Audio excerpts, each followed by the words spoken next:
Hello viewers, I'm SB and welcome back to Warhammer 40k Rogue Trader, where today we're actually going to make it to this astropathic station. I think we did we did all of the nonsense that we needed to do on our ship, and so let us go forth. Alright. Permission to report, Lord Captain. Members of a sacred cult operating aboard this ship have requested an audience. They wish to present gifts and introduce themselves to their new captain. A sacred cult, huh?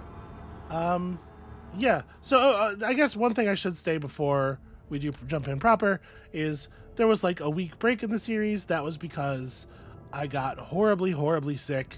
A thing went around the house I'm living in, and so my voice is still a little funky, and it's gonna be yeah. It's going to be that way a little bit. Apologies for when it crops up during the reading, and also coughing fits and whatnot. I'm mostly better. I'm like 99% better. All right, sorry, what sacred cult? They call themselves the Bloodspun Web. The cult defends the flagship from both internal and external threats. Lady Theodora held them in high regard and looked favorably upon their activities. Oh. Alright, I'm ready to receive them. I do feel like these are people I should probably meet. I will commence preparations at once, Lord Captain. Alright, we're gonna someday reach this station, I swear to you.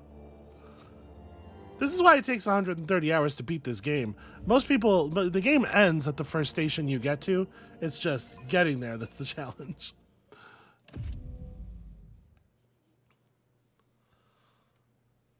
All right, so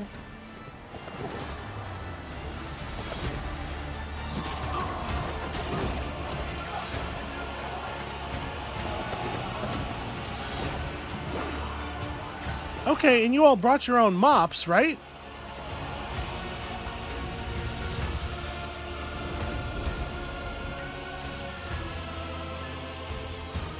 Just be getting commoner all over my expensive carpets. I should have other people sitting in these chairs. I think this is not a cool look.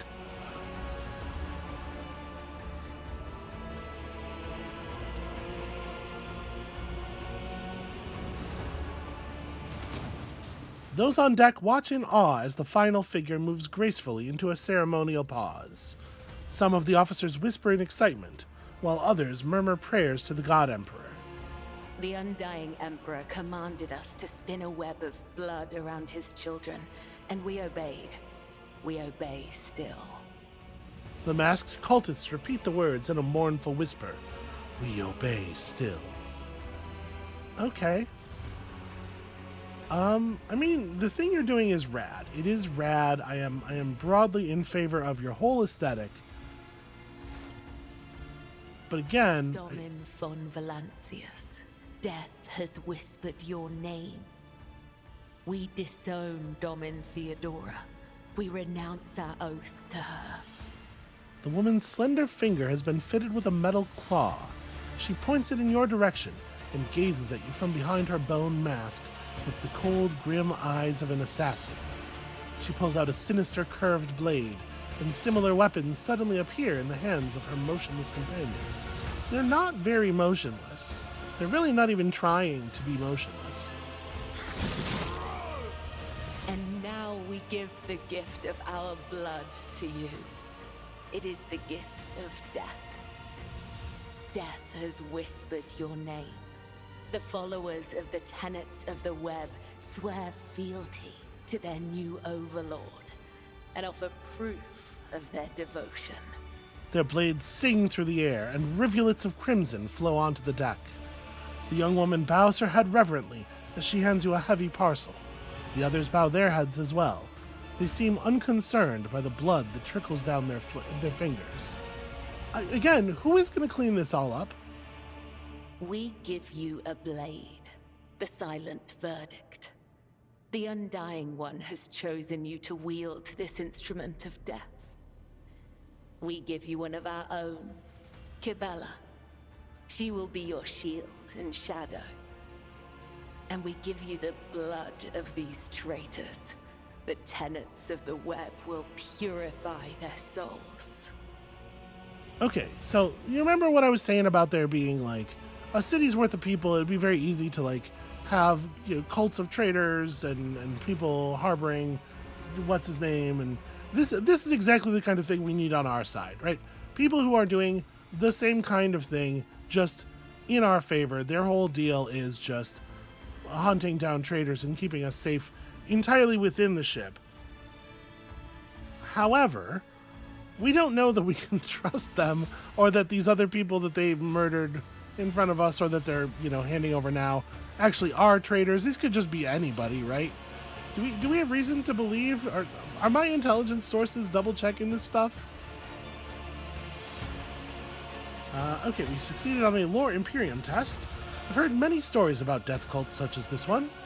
These devoted holy assassins of the Imperium have turned death into a form of worship of the Emperor. They are exemplary slayers, invisible executioners, and the scourge of traitors, heretics, and fallen souls. Many righteous people honor them as votaries of the faith, while others see their fearsome rituals as frenzied spectacles touched by madness. It could be both. They can absolutely be both things. I might go so far as to argue that any faith that isn't at least a little mad kind of isn't really faith. If you're just believing in things that make sense, that what part of that is faith, you know? That's just believing things. Okay. So a death cult watches over my crew. They want to, you know, I think they want, this is one of those situations where 3 is going to move us forward. I do want to examine the cultists. The cultists are all voidborn. Their lithe, sinewy bodies are clad in light armor, which allows them to move with an acrobat's nimble grace and strike with an assassin's swift surety. Their red and black vestments are adorned with sharp spikes and ritual jewelry. Where time and training have worn their garments threadbare, you can make out patterns of bleeding lacerations. Yeah, that makes sense. It seems like they do that a lot. The prisoners cower beneath the weight of your gaze. Blood drips down the tear-stained faces of the captured officers, technomats, and workers. A word has been carved into each of their foreheads with meticulous precision. Traitor, heretic, apostate, renegade. The cuts have been diligently and regularly reopened, to prevent healing, obviously. These renegades committed treachery against their domin. Their lips once praised the name of Conrad Voigtveer, but it is your name they will whisper as they cross over to the other side. Alright, seems a little bit extreme, but I mean, this is good. This is real good for us. So a death cult watches over my crew, they who honor the Emperor through killing, who devote their every deed to serving him. Sacred executioners. The Domin has discerned our essence. This is a great honor for the bloodspun web. We have woven the bays of this ship together with the threads of our faith for many years. We keep the greatest relic, his tarot, through which he sends us his blessed revelations. We obey the whispers of the Undying One. This is our service to him. This is our service to you. So the Emperor's Tarot is a deck of psychoactive cards bearing sacred and meaningful images. Tarot cards are used for divination and predicting the future. Okay. They are believed to be able to capture images sent by the Emperor himself. In the hands of a skilled psyker, the Emperor's Tarot can be a truly potent divination tool. Okay, I mean, so everything they've said to us has been answering question 1. This seems like an insane thing to say. This is like, yeah, sorry, I wasn't paying any attention. What's happening? Tell me about yourself, Kibella. Are you the leader of the Bloodspun Web, or its herald, or its servant? She's a young woman, so one would presume she's not, like, in charge. I am the second spinner of the Bloodspun Web. The honor of this title is bestowed only upon those who have ushered more souls than... It is shameful to speak of one's own deeds. I'm here to become your shadow, not to make boasts. Okay. And why have you brought this rabble to the upper decks? What did I need to be present for this for? So you may offer the souls of these traitors as a gift to him. You have the authority to order their execution. Their blood will bind us together through him. For the God Emperor, the Undying One is death itself. The Undying One is duty itself. Give the order, Domin. Let a spinner of the bloodspun web undergo the test of a sacred trial. The others echo her words from beneath their bone masks. Undergo the test.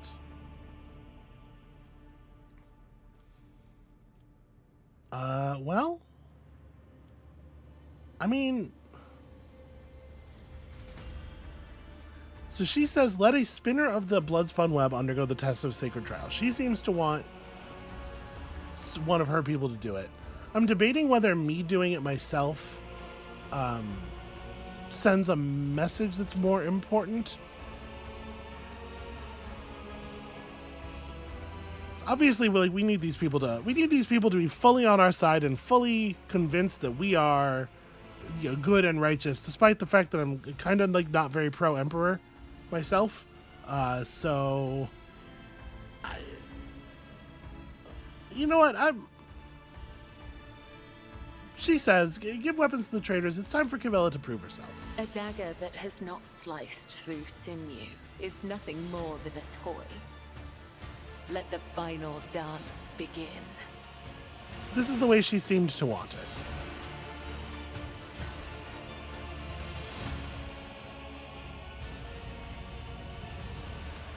And I'm a little worried that if I try to make some big, you know, supernatural show of committing people to the Emperor or something, the Void Spawn's gonna appear and make a fool of me. Your end.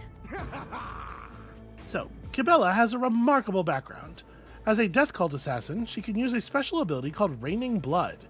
When used, it causes the target of Cabela's next melee attack to explode in a burst of blood, covering the floor and any enemies behind the target. So it's a big, like, cone explosion. Affected enemies suffer additional damage. Cabela can also use a special throwable consumable called a Blood Vial to spill even more blood. Cabela is a Blade Dancer. Blade Dancers are incredibly skilled sword fighters who can devastate enemies using two special attacks: Blade Dance, as you might imagine, and Death from Above. Blade Dance allows the Blade Dancer to make several light strikes against random adjacent targets. If there's only one, all the strikes are directed against that target. If two swords are equipped, you get more strikes. Death from Above allows the Blade Dancer to swiftly leap to a cell and, upon landing, deal damage to all adjacent targets. This ability can be used multiple times per turn, but each use requires a charge to be spent, and you gain charges by getting murders. The Blade Dancer's main characteristics are weapon skill, agility, and strength. Weapon skill enhances their melee attacks and defense. Agility increases their dodge chance and makes their abilities more efficient, for example, increasing the number of strikes made with Blade Dance. And strength, of course, just increases the damage dealt when they hit you with a sword. Most of the Blade Dancer's abilities can only be used with a sword equipped. Some abilities, available through progression, will cost wounds instead of AP. Okay. So, like, do I want to start adjacent to just one guy so that I can do a sword thing, try to get a kill, and then use that to jump and splatter?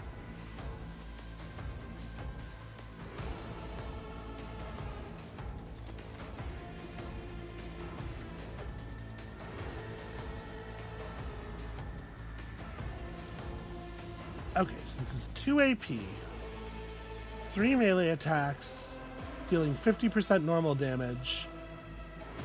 If 2 swords are equipped, the Blade Dancer makes 2 attacks with each one. And right now it's actually not the case. She's just got the 1 blade. That's interesting. Seems like a bit of an oversight on her part.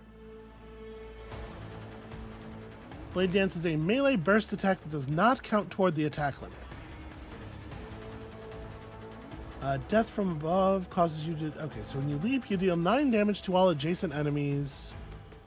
To any cell within a 3-cell radius in line of sight. Does not provoke.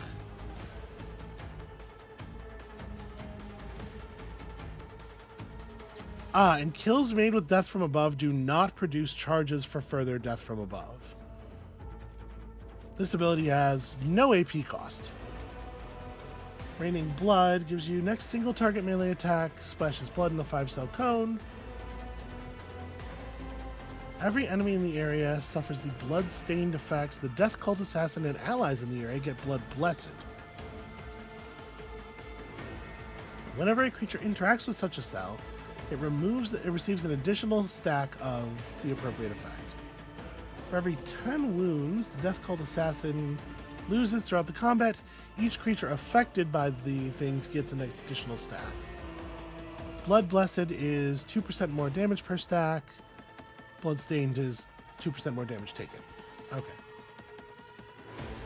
So, if I move to here. I am your blade and shield. Rain Blood.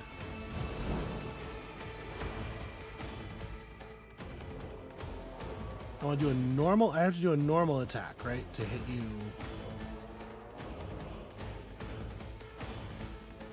I think, because this is not actually a single target attack.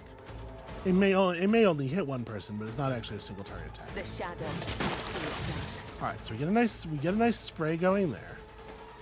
Then we blade dance. That chops that guy up real good. Gets me one of these, and I jump in, and it's like, wow. My blade be drenched in blood. Pretty sick. Flow through my veins. And see, it said I wasn't going to get a charge from that, but I do have a charge. Blade Dancer gets +1 charge of this ability every time they kill a target, excluding kills made with death from above. So why do I have a charge again?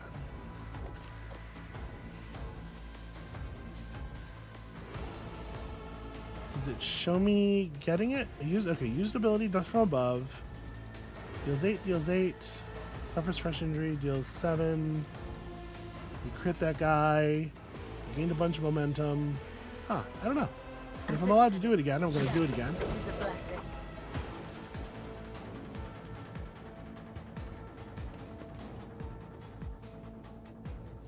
I like, you know what, I like being given a little combat puzzle to do to familiarize yourself with the functions of a kind of complicated character.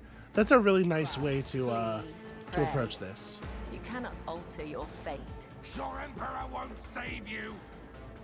Okay, so I have a charge right now. You know what, that might be what it is. I might have started with a charge last time. I actually don't know. So we have two different enemies who are standing off by themselves. I don't think I'm getting a full clear this time.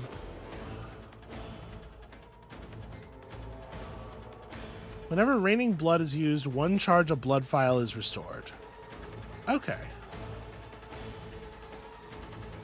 But it does cost an AP to throw it.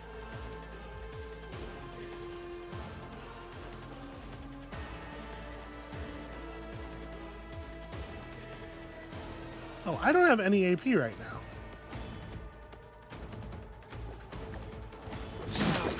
The other side awaits. Okay, there we go. Now it refreshed them. It's weird. Well, I am going to go ahead and I shall not fail. Blood File you. As on a Then Blade Dance that nerd.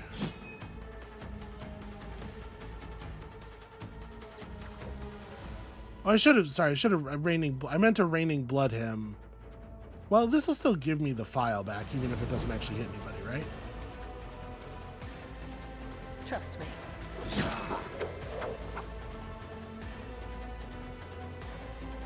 Apparently not. Okay, well I'm not too worried about these guys killing me in a single hit. Right, I think we're probably ready to handle their poor melee skills. Now see, gentlemen, I don't think you should have drawn so close. As the tenets demand. My blade whispers your name. Trust me, killing brings me no pleasure. I shall not fail. The other side awaits. Yeah, that's a fun character to use.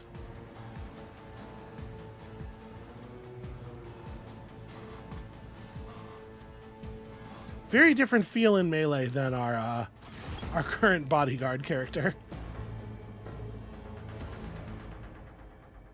Oh, and this doesn't get voice acted. A cut to the heart, a cut to the throat, a cut to the stomach. These wounds have been inflicted according to his pleasure. The blood of the apostates will wash away the stain of their treachery, so that their souls may prostrate themselves before the Undying One's throne and beg his forgiveness. Cabela wipes the blood from her blade in one swift movement. It'd be a hell of a thing to wipe the blade away from the blood. I have acted with reverence and shown proof of my loyalty.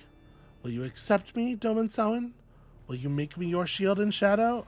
Yeah. Welcome aboard, for sure.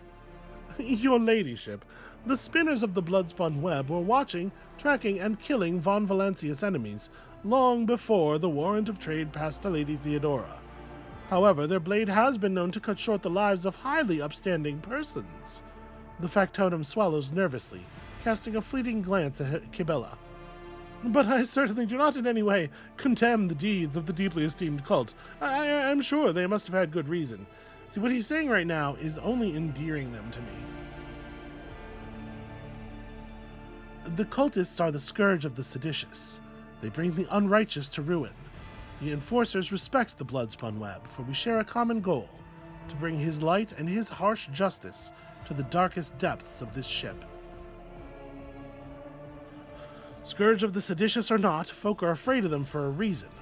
A couple of watches ago, these spinners took a train driver to pieces for some kind of ritual. I don't know what old Malak did to earn that privilege, though. And who's going to feed his family now? Heinrich takes a drag on his low stick, exhaling the thick smoke through his clenched teeth. But that's a lower-decker problem. What matters is that the bloodspun web serves you faithfully, Lord Captain. Yeah, okay, well, I don't love that, obviously.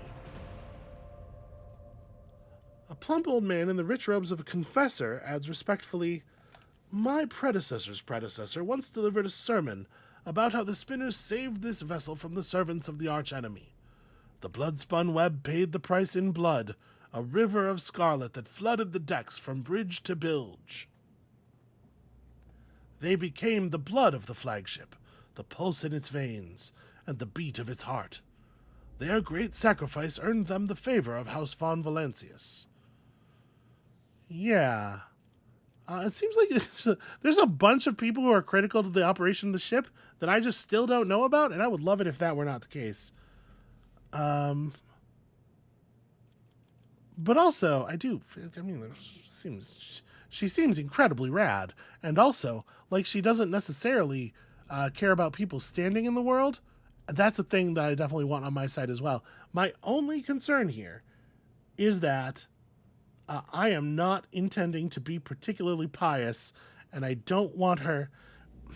I'm not sure that she values me over the Emperor. And I do need that from people close to me. Let's say this bit. It seems that not all the officers have been presented to me yet. Confessor Adalbert, your ladyship, as a humble servant to the Emperor, I am entrusted with the high honor of being the ship's confessor, or in other words, the highest spiritual authority on your vessel. I am here to oversee the purity of the crew's faith. I officiate in the officers' chapel and also look after the ship's reliquary. Okay, how many more officers do I have? I wish to hear what my retinue thinks. I have heard, though only at a distance, the prayers the spinners offer up to him. I have seen how their deeds fill the people's hearts with confidence in the inevitability of his wrath. The bloodspun web's loyalty to the Emperor is without question, as is their willingness to lay down their lives in the fight against the archenemy. See, so many people are so, like... The whole of this society is so angled relative to the relationship with this fictional emperor, because the thing the Emperor actually is bears no resemblance to the thing they're talking about, right? That it's going to be very tricky to, I think, play a character who has little to no respect for the Emperor, and in fact, it's sort of an active disrespect for the Emperor and the shape of this society, without it being a constant problem for everyone. So I'm trying to tread a careful line here. Although Lady Theodora sorry. Although Lady Theodora never granted the cult an audience or brought a spinner into her retinue, she respected the bloodspun web and approved of its mission. It is strange. Their shadowy forms are swathed in darkness, yet a radiant light burns within them like scarlet flame. I think it is a good sign. It is rare to see anyone filled with such light, even among servants of the faith. Okay, listen, I'm into it. I didn't really need a lot of reinforcement. I was just curious.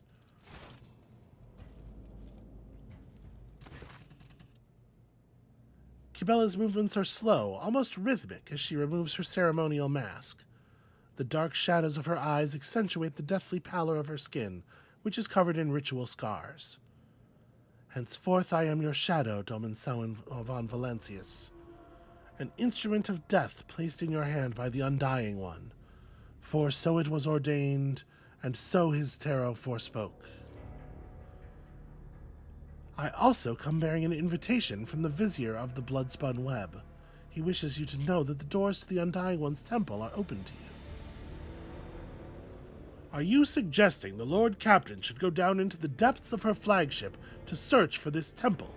With all due respect, the lower decks are for servants and crew. They are not a fitting place for her ladyship.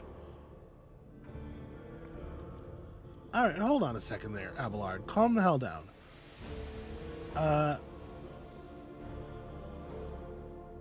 I think we can just ask where's the temple located. I don't think we need anything she could tell us about the Vizier. Obviously, the Vizier could tell us himself, and I do intend to go meet him. I am not permitted to say. If you wish to find the temple, you must walk the path of Saint Ariane, the matriarch spider. Hers was the thread that would become the bloodspun web. Her path began deep within the flagship, in the dark tunnels of the freight line, and that is where yours must begin as well. This journey will bring you closer to the thread of the web, closer to the Undying One, closer to understanding death. I like all of that stuff except for closer to the Undying One. Listen, I'm down to hang out with the matriarch spider. This sounds fucking great. I'll do that. Absolutely, I'll do that. Your journey will begin in the darkness of the deepest tunnels. The Vizier awaits you. The cultists retreat into the shadows as Kibella sheathes her ceremonial dagger. Your blade awaits direction, Domin Samhain. We will speak again when the time is right. Yeah, rad. Absolutely rad. Super good to know about the cult. Very eager to work with them in the future.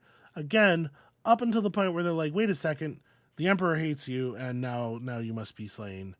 And then, that's gonna be a challenging day. That'll be a full one. The Rogue Trader's ship is a veritable city sailing through the void. The ship has numerous compartments that you can visit. Someday we're going to reach a destination, I swear to you.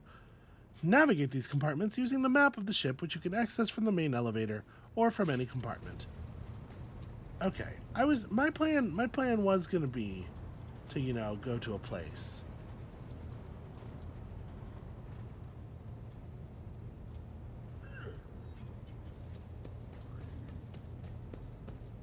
At this point, if we hit this, what do we have? So there's the freight line that we can drop down to start that quest. And I am curious about it, and I do want to do it. I don't know that I want to do it right this second. Okay, so we don't have all that many places available. In any case, I am going to try to actually get somewhere.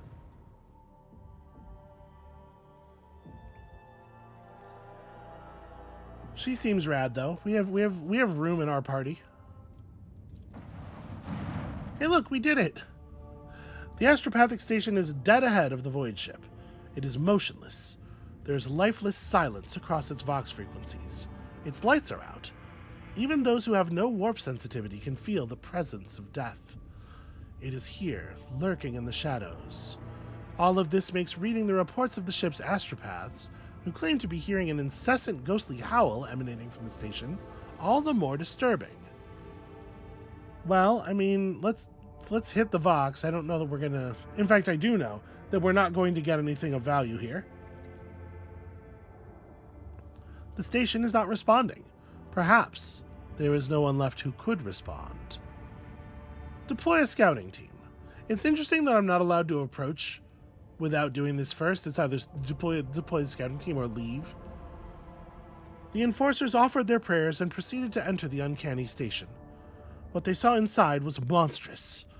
Astropaths upon their thrones, not quite here, not quite now, smudged, as it were, across time.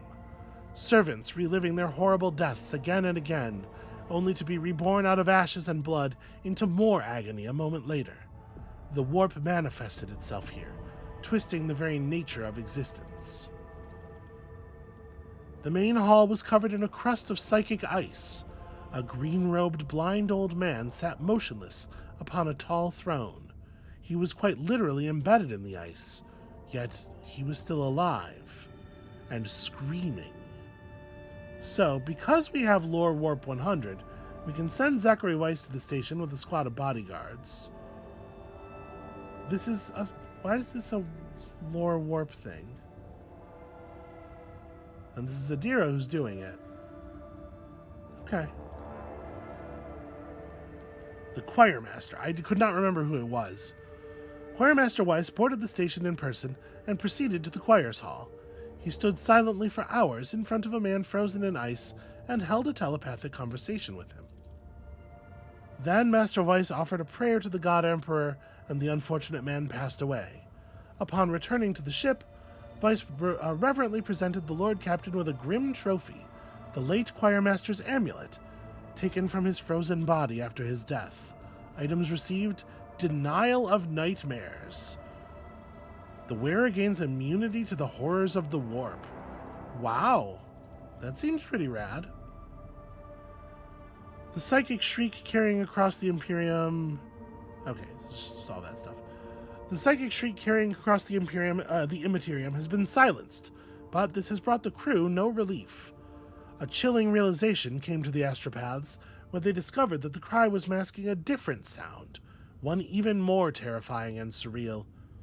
It was the melody of a cataclysm born from a warp storm of titanic power, so intense that the entire expanse must be able to hear it. It muffles astropathic messages and crawls into psychers' minds, evoking everywhere the same image, a dark, gaping, beastly mouth cleaving the universe in two.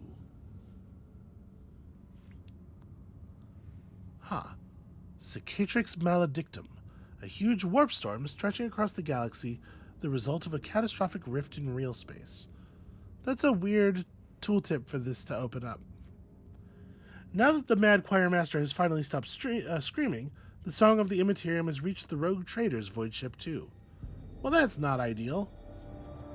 But I mean, we gotta order the station explored. We're tough, we can handle it. A brief and chilling chronicle of the station's doom was found in the scribe's records. A warp disturbance of monstrous proportions wiped out half the choir at once, turning the astropaths into living portals through which torrents of the Immaterium's energies poured out. Those who lasted longer bellowed and howled about a black rift that had split the universe into before and after, and a darkness that would devour the Astronomican's light.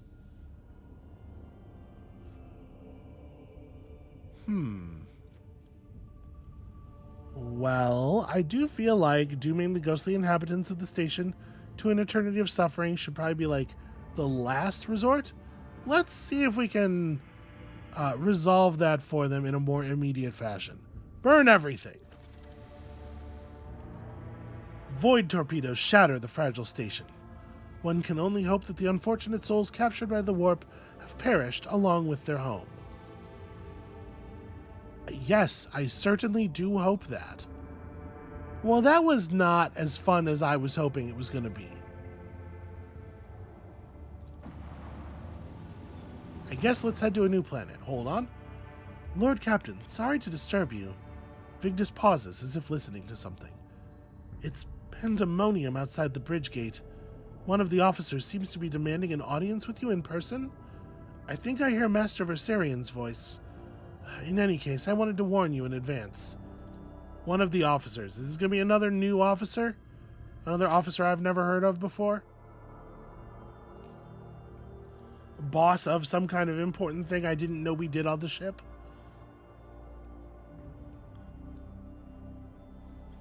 This one's going to be the Ice Cream Lord. He runs all of the ice cream parlors down in Sector 7. You know, the ice cream district.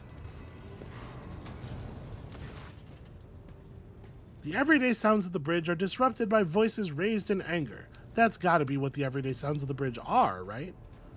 Abelard's voice is the loudest of all. This is not the conduct of an officer. These are the antics of a highborn brat out on a lark. Explain yourself, Lieutenant.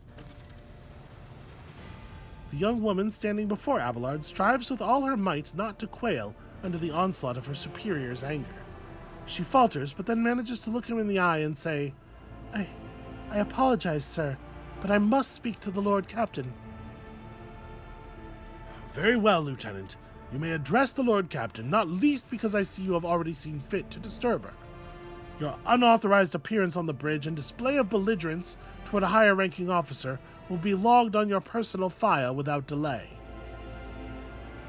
Lord Captain, Lieutenant Avril Vent requesting permission to speak. Vent falls silent, then adds rashly, on a matter of extreme importance and urgency. Yeah, all right. Having two officers bickering in full view of the bridge is unacceptable. I mean, it's not great. It's not a great look. Yeah, I will listen to what you have to say. Speak, Lieutenant. This matter cannot wait. Any minute now, an assault unit will be dispatched to the lower decks on orders to crush the workers' strike by any means necessary. But I am convinced that this step is unwarranted, that the crisis itself was provoked by the actions of one of the senior officers. Vent is almost trembling with tension as she delivers her speech, her face extremely pale. Abelard, in no hurry to intervene, lets out a skeptical huff. He glances at Sourback, who is standing not far from him, but she maintains a stony expression. Sorry, I hesitated. Skeptical is not spelled that way in the country that I'm from. Because, like, what about, cause, like, the word scepter, like, that's this, okay, never mind.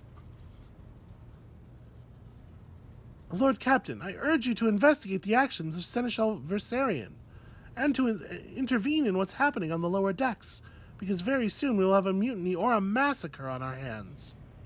Vent reels off the last words as if she knows them by heart. She's clearly been preparing to say them for some time. When she's finished, she casts an anxious glance at Abelard, then at you. Okay, I'm going to be honest with you. Timing-wise, this feels like somebody taking advantage of the fact that the boss doesn't exactly know the score with all the on-ship factions to resolve some kind of personal grievance that they wouldn't have done under what's her name, Theodora, and that personally angers me. So yeah, we're gonna find out what's going on here, and we're gonna fuck it up personally. Everybody on the ship needs to know that I am in charge and I know what's going on. There's an insurrection in the making aboard my ship, and no one has informed me. I would not deem it a problem worthy of the rogue trader's attention. The lower decks, as it so happens, are in revolt. 30-some years ago, we even had a revolutionary leader rise up who dared to establish workers' rule across the entire ship. It took a month to restore order, but even 8 years later, we were still battling rumors that the hero had survived his execution and was on the verge of gathering people to fight against tyranny once more. Sorry, pardon me. Needless to say, the rumors were baseless. As for the current situation, we have sufficient enforcers to deal with it. But on this ship, the word of the Lord Captain carries more weight than a salvo from 100 bolters. I'm sure that if the rogue trader addresses the malcontents directly, she'll quell the unrest. Oh, I dread to think what problem you will disturb the rogue trader with next. Perhaps you will ask the Lord Captain to break up brawls in the mess room. I have already given you the means to resolve this problem. You simply need to use them. If I may, your ladyship, sending a hit squad to crush the rebellion is a means of ignoring the problem, not solving it, and in many cases a means of actually making it much worse later. Alright, how did this all start? The situation could boil over at any minute, so I'll give you the condensed version. It all began when the enforcers found a cultist amulet on the body of someone who'd been killed in a drunken brawl. We reported it up the chain immediately, arranged for a cleansing rite to be performed, and opened an investigation. No heretics have been found alive, but the search has brought tensions between enforcers and workers to a head. And where does Seneschal Versarion come into all this? I shall explain, Abelard intones grimly. I beg you to hurry. Time is running out. I will not hurry. Since my competence is under scrutiny, I shall speak for as long as I see fit.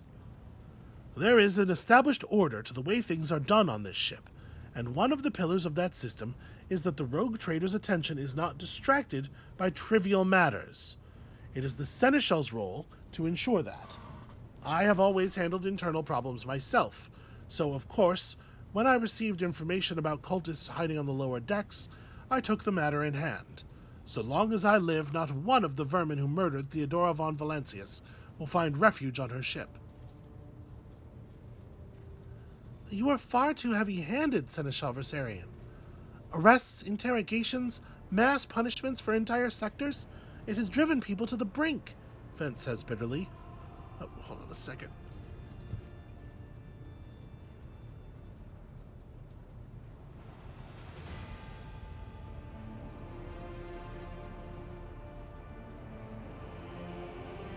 Alright, we might have to cut the episode a little bit short here. I'll go on for the moment. Now there is a strike on the lower decks, in Depot 4 to be precise. 3 worker clans are involved, but many more are passively supporting them. The situation could degenerate into all-out insurrection, but when I reported my concerns, the only response I received was an order to dispatch an assault unit and crush the strike with maximum force. What is Depot 4? Depot 4 is one of the poorest sectors on the lowest decks. It is home to clans of general laborers. They're not as valuable to the ship as the families who have served the specialized systems for generations. They're an easily replaceable resource, and one which is now, more besides, giving succor to cultists and minions of the archenemy. Depot 4 is poor and troubled, but at worst that means drunken fights and illegal rock cut brewing. We've handled the workers of Depot 4 in the past, and we would have done so again if the crackdown on Depot 4 hadn't been so harsh. And another important point to bear in mind, the problem is not limited to this sector. It is located on one of the most populated lower decks, and everything that happens there has a knock-on effect on all the neighboring sectors. Okay, Abelard, what do you have to say to all this? I see no need to add anything. I acted within the remit of my authority, guided exclusively by the best interest of your protectorate and your personal safety.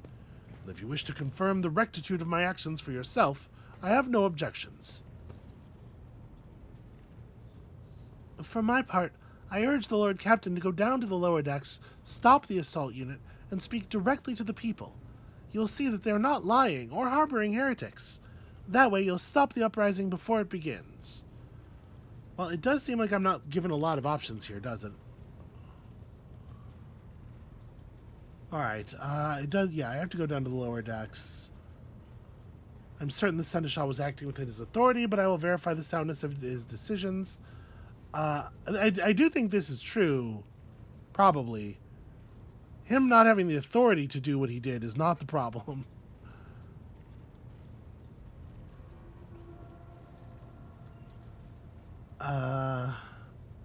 I don't think he has seemed hesitant to provide his own perspective either. Yeah, I'm just going to say 4. I'm going to say the neutralist version of this thing. I will go down to the lower decks and deal with the problem personally, because I need to get eyes and hands on this myself. Clearly. Abelard grits his teeth slightly. An enterprise bordering on the sophomoric, but please yourself, Lord Captain. However, I categorically insist that I escort you. Lord Captain, I regret that the enforcers were unable to handle the situation, which then led to your and the Seneschal's involvement. I consider it my duty to go to Depot 4 myself and see to the expedient resolution of this incident. All right, well, come along. I can't help but notice that Abelard kind of called me sophomoric. Did everybody else clock that one? Not a big fan. So here's the question. Is there any reason not to bring everybody? It would seem like you would want to bring everybody, but Cassia, you know, in keeping with Cassia's fiction, it should be fairly dangerous for her to be down here, right?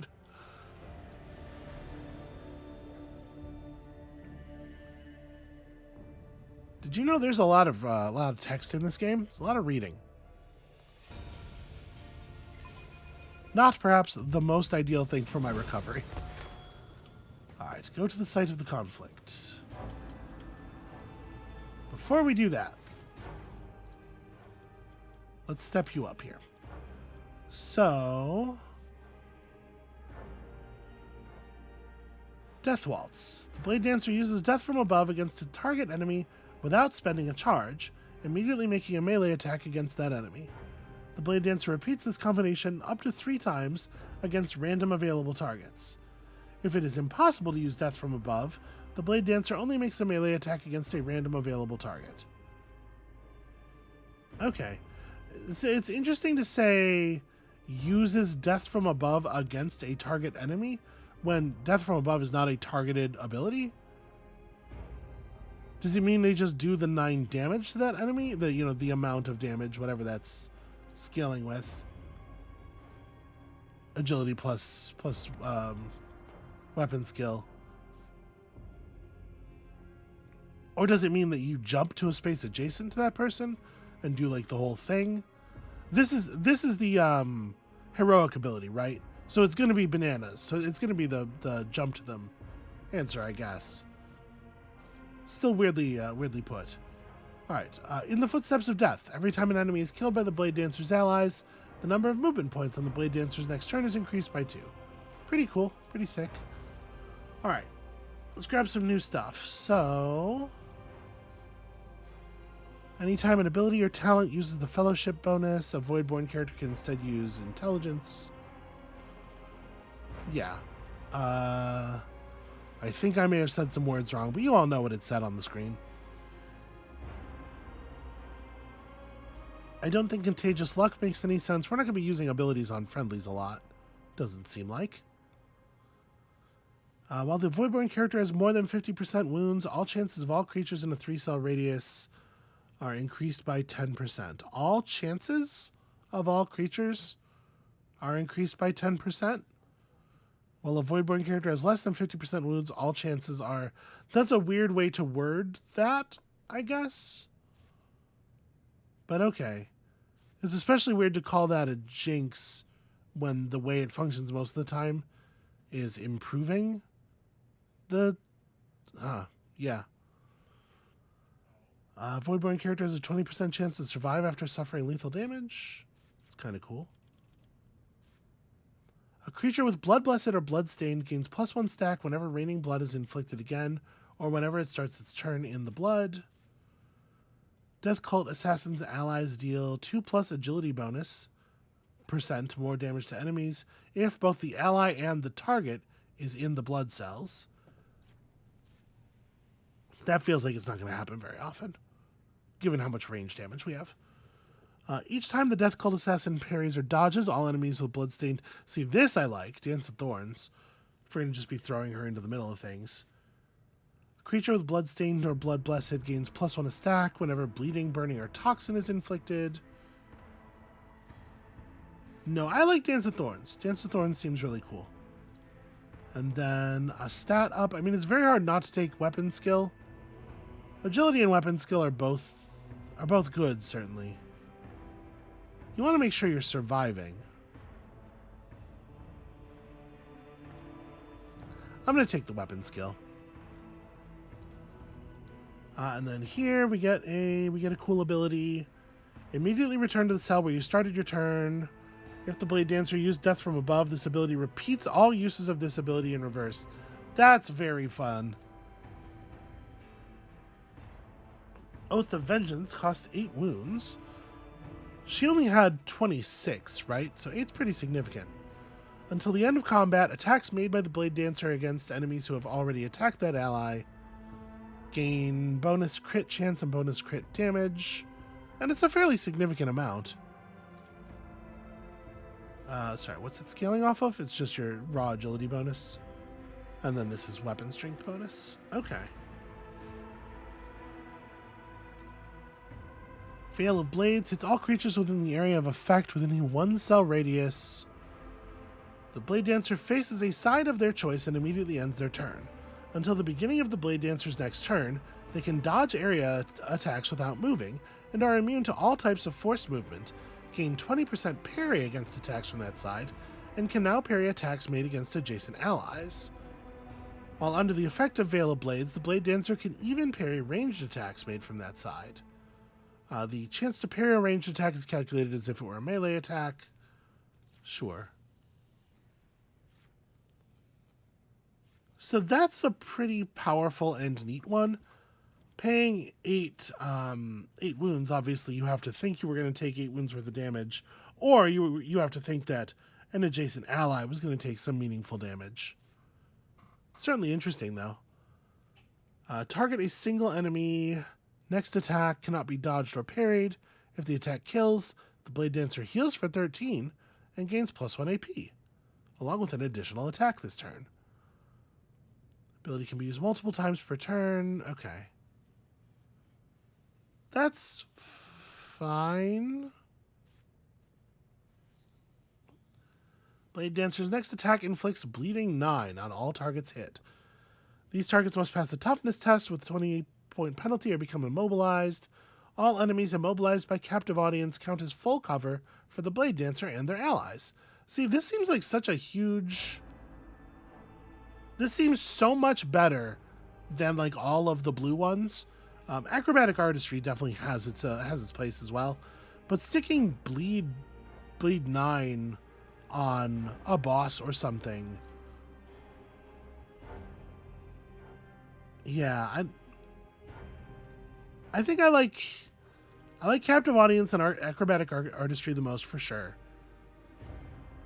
I think I'm going to take captive audience. And then you also get a skill up. What are you good at now? All these, I hate that these are just +10 and they don't show us the current value of any of them. So I don't know, like, what are her current... Okay, for some reason, the mouse overs were not working until just that moment. Even so, it should probably, tell you in a more direct way. So she's quite good at demolition. We do already have somebody who's quite good at demolition.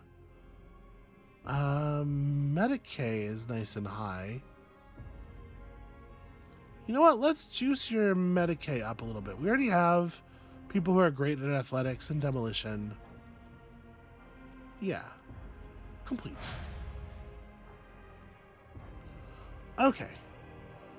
And then I think before we get into anything else, because my throat is threatening to rebel and simply walk out on me, I think that's where I'm going to call it for today. Thank you all so much for watching. When you come back next time, hopefully I shall be ever so slightly further mended, and we'll be able to resolve whatever's going on here, and maybe reach our first healthy planet where people are actually willing to talk to and interact with us. And we'll see you then.